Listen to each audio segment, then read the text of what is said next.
Rapi dalam beraksi, jadi salah satu kunci operasi penjarahan ilegal via internet ini.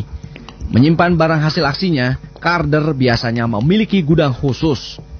Carder yang kami temui menjadikan kos-kosannya sebagai gudang penyimpan barang hasil kejahatannya.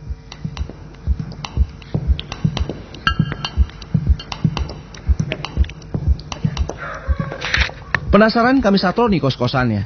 Terkesan kumuh, namun barang-barang mahal seharga ratusan dolar Amerika diamankan di sini. Sayangnya, saat kami datang, tidak banyak barang yang tengah disimpan. Namun ternyata kami cukup beruntung berada di sana. Ada pemesan barang atau broker yang akan mengambil barang pesanannya. Waktu beranjak pelan, namun akhirnya sang broker pun datang. Tidak berbasa-basi, broker digiring ke gudang untuk memeriksa barang pesanannya. Mau diambil kapan nih? Oke deh, tempat biasa ya, gudang. Cara pembayaran juga tidak lagi konvensional. Biasanya melalui transfer antar rekening.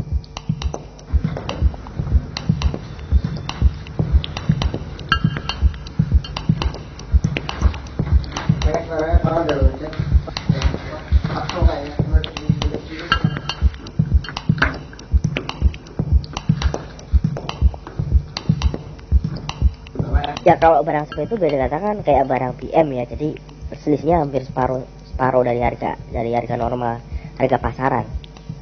Dan aku sebenarnya nggak terlalu pusing untuk mikirin masalah jual ya, karena itu udah ada yang ngurusin juga sih. Jadi aku tinggal fokus aja, aku nyari barangnya, aku gimana caranya supaya dapat barang itu sampai ke tanganku, atau nggak perlu sampai ke tanganku, nggak masalah. Jadi sudah ada orang yang ngurusin juga. Jadi dia tinggal aku mungkin terima duitnya langsung. Rangkaian aktivitas nekat para Carder ini tidak bisa lepas dari peran seorang hacker yang berjibaku mencuri data kartu kredit di dunia maya untuk memudahkan pembobolan serta penjarahan isi kartu kredit. Kita dibagi dua tim, kebanyakan kita dibagi dua tim. Pertama hacker, kedua Carder. Hacker dan Carder mempunyai role yang masing-masing berbeda. Hacker itu kebanyakan hanya gathering data, gathering kartu kredit, terus kemudian juga melakukan teknik-teknik SQL injection, terus kemudian LFV jump host kepada suatu web merchant yang ada di internet, terus kemudian gathering data dan kasih ke Carder. Masing-masing tugasnya beda. Carder tidak melakukan yang namanya penetrasi ke web. Carder tidak ngehack web. Carder hanya melakukan order. Jadi seperti data di gaining dari hacker, Carder memanfaatkan data tersebut untuk melakukan belanja atau online payment. Tentu saja, tidak ada makan siang gratis dalam kerjasama ini. Dari barang yang berhasil dijual, sang hacker mendapat pembagian keuntungan dari para Carder penjara isi kartu kredit. Untuk pembagiannya sendiri, itu kadang-kadang ada dua teknik, Mas. Yang pertama, saat Carder belanja, nanti itu dialamatkan ke alamat dropper. Dropper itu menggunakan dua pencairan dana. Pertama, itu barang langsung diteruskan ke Carder. Yang kedua, itu barang dijual, kemudian uangnya dibagi rata. Kayak begitu. Kebanyakan dibagi rata. Kayak gitu, karena perjanjian yang ada itu seperti itu. Kesan mengalami sedikit gangguan psikis muncul saat hacker bercerita soal kepuasan yang tidak terkira saat mengobok-obok sebuah situs.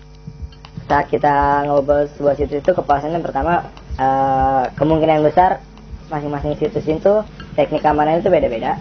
Nah, dengan kita menjebol satu situs, dua situs, tiga situs, lama-lama kita akhirnya skill naik. Pertama itu. Terus kedua, kesenangan.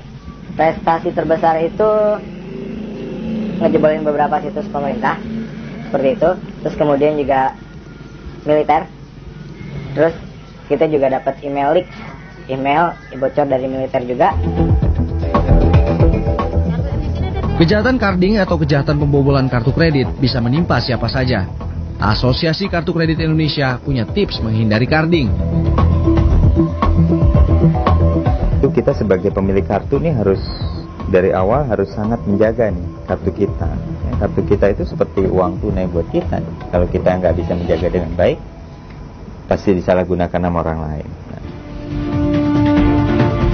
Tips lainnya adalah Jangan memberikan informasi apapun mengenai data kartu kredit yang kita miliki.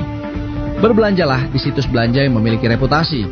Lakukan transaksi di tempat yang aman dan selalu cek tagihan bulanan. Ya, kalau ada transaksi yang tidak kita lakukan, segera telepon bank penerbitnya. Katakan bahwa saya tidak melakukan transaksi ini, tapi lapor ke banknya sehingga bisa diinvestigasi.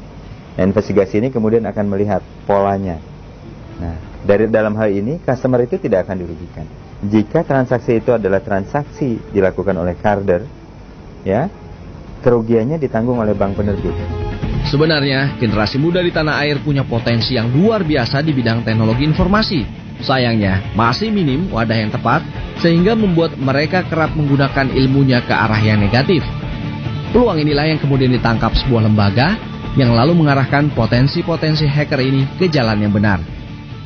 Dilatih mentalnya untuk membangun satu infrastruktur yang aman gitu, untuk mereka sendiri gitu. Jadi kayak di sini kita bikin kayak miniatur jaringan. Jadi kita serang sendiri daripada kita nyerang keluar. Jadi ada sekumpulan anak-anak yang membangun dan ada sekumpulan anak-anak yang merusak. Jadi punya temannya dites sama temannya lagi gitu di sini. Nah, nanti apa-apa aja yang hasilnya nanti yang udah merusak ini melaporkan ke temannya gitu, dan mereka melakukan perbaikan, jadi sehingga ditemukan sistem yang lebih aman. Mungkin kan mereka kalau misalnya dengan tidak ada yang mengarahkan itu, mereka mungkin bisa menjadi hacker atau carder atau apapun. Tapi kalau di sini misalnya mereka belajar, nanti kedepannya kita akan mereka menjadi security analyst. Saudara, kejahatan melalui internet semakin lama semakin canggih. Butuh regulasi dan juga pengawasan ketat aparat yang selalu mengikuti perkembangan teknologi internet agar kasus kriminal memanfaatkan dunia maya bisa diminimalisir dan masyarakat tidak lagi jadi korban. Demikian Sigi Investigasi kali ini. Kita berjumpa kembali pekan depan dengan topik menarik lainnya. Salam sensitif.